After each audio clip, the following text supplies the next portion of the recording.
Unit 10. Conflict. Recording 10.1.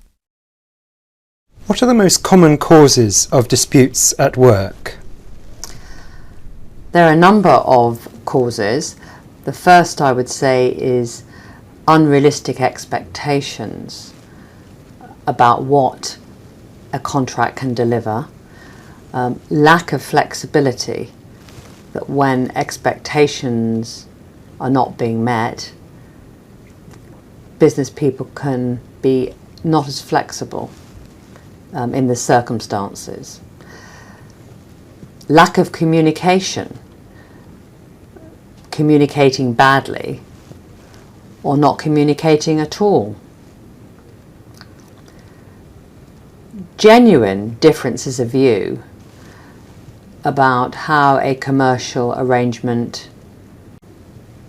is meant to work. A change in personnel, change in management structures. Simply a component in a piece of machinery failing. A specification not being sufficiently thought through. Many, many reasons.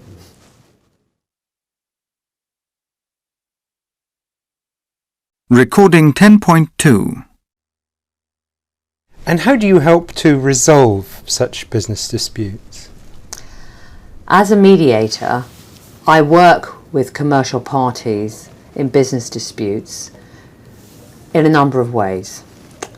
Firstly, I will normally work for at least a day.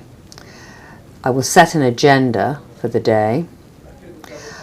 I will ensure that I get the personnel who have the ability to make the decision to get involved in the mediation process. I will ensure that we have a full and frank discussion with the parties in dispute about the issues as they understand them. I will ensure that I create an environment so that the parties are able to discuss difficult issues thoroughly, both together and privately. As a mediator, you have to exercise patience and you have to work skillfully with the parties to get a full understanding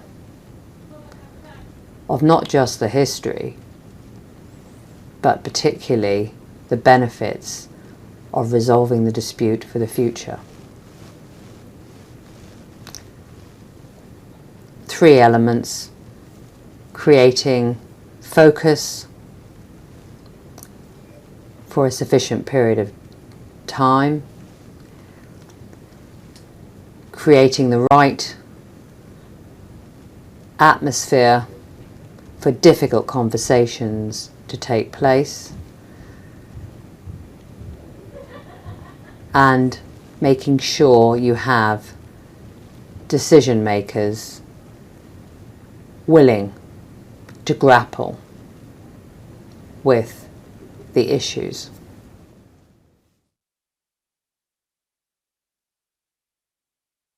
Recording 10.3. We just don't have enough spaces for everyone. We need the spaces for managers and customers who visit us. Sorry, Tracy, but that's it.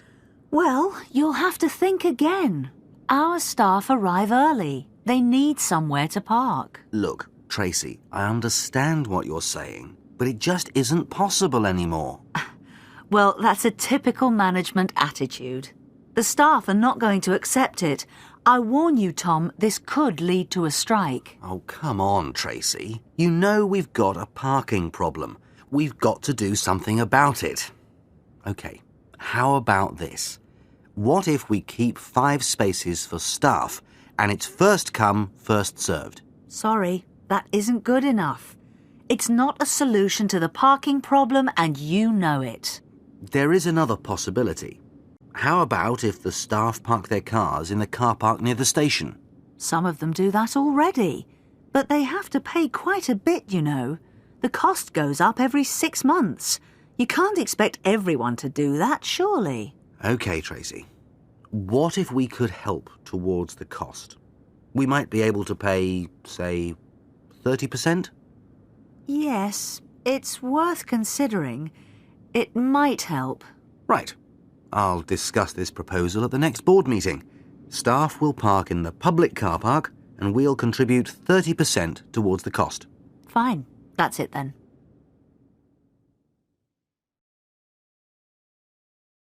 Recording 10.4. I've been thinking a lot recently, Todd. I think you probably know I'm not happy here at all, and I feel I've got to do something about it. Really? What exactly is the problem? I think you know it, Todd. Jacques let me down badly with that order.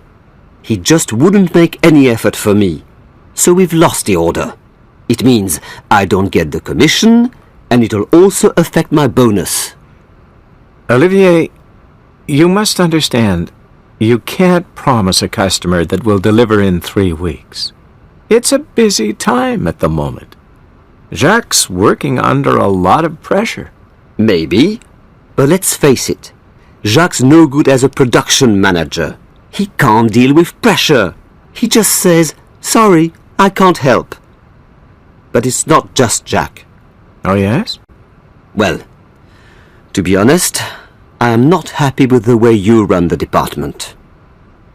I'm listening. The trouble with you is you always want to know where I am every second of the day.